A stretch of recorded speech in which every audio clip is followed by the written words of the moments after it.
Let's now bring in our correspondent Patrick Oyet, joining us live from Juba in neighboring South Sudan. We also have with us Raga Makawi, a political commentator and editor at African Arguments, joining us live via Zoom from London. Patrick, the day has been marked by internet shutdown in Sudan, protests, suspension of international flights and closure of Khartoum airport. How are things there now?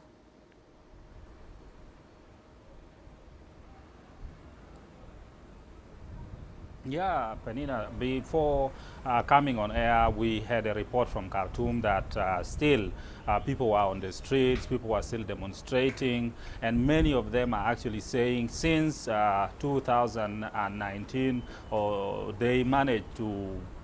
they managed to actually overthrow former President Omar al-Bashir through demonstration. They believe that even now they are able to demonstrate until whatever chaos is in Sudan will actually be resolved. So people are still on the streets, they are still demonstrating. Perhaps some of them will sleep on the street and pick up from there the next day. And of course, we've also had reaction now from from South Sudan here in Juba. South Sudan's foreign ministry has released a statement in which statement they say they support the people of the Sudan. They believe that the Sudanese people will really resolve the problem peacefully. And a lot of reaction has been coming in. Because people here in South Sudan are also concerned because they have relatives in Sudan, they have colleagues in Sudan, so they are also concerned and they are hoping that the problem in the Sudan will be resolved peacefully. We've also heard, of course, from the African Union already a reaction. We have heard from the East African Regional Body, Intergovernmental Authority on Development, calling on the peace partners to go back to the table to discuss and resolve this problem amicably. So yeah, basically people are still protesting in the streets of Khartoum, Penina. All right, thank you, Patrick. Now, Raga, let's come to you. The military says a competent government has been put in place. What does this say about the fate of the civilian members of the now dissolved transitional government? Well, I mean, a competent government has to be decided upon democratically, which in the transitional period is defined by a consensus between all parties sworn in as per the constitutional document. Anything else is illegitimate and unlawful. Now, at the beginning, as per the constitutional document, the military always had an honorary role and no executive powers whatsoever. But what we've seen in the past 2.5 years is a failure to implement the constitutional provisions, specifically structural reform of the military and security apparatus, because it's been blocked by the military itself. Now, this has already bore catastrophic consequences on the transitional process, whether in terms of the day-to-day running of the political affair, stifling any attempts by civilians to institute reform. Naturally, this also has implications on issues that have to do with the rule of law.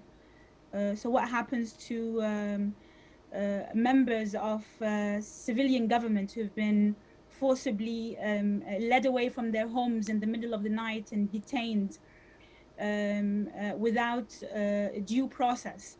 I mean, the entire process is kind of connected. So it's the failure in the beginning to adhere to the constitutional process, which reserved an honorary role to the military, which today has borne consequences, which we see in terms of this unjust and lack of due process in dealing with members of the dissolved government. Since the transitional government was formed in 2019, the international community has been falling in line to help Sudan on the transition journey. Do you think the support and the goodwill will continue in the face of what has happened? Well, the Americans and the Troika had made it clear from the beginning that any financial and political support to Sudan's transition is predicated upon adhering to the constitutional process and seeing through the transitional period. While far from perfect, there was constant criticism around the performance and policy choices of the transitional civilian government. still it remained the bedrock from which to build an accountable process of governance and citizenship for the vast majority. Now, the international community is well aware of that and continues to provide assistance where possible. However, on the other side, there's a regional axis and regional dynamics of power present, and they provide a different reality. So, for example, Egypt and Emirates, they support a military takeover, a military and militia takeover, in order to exert influence through them. At the same time, America's interests in the region are tied to Egyptian and Emirati roles, basically. So it's kind of a balance between wanting to support Sudan to see through the transitional period until the end, and the interference and influence of the regional praxis, whose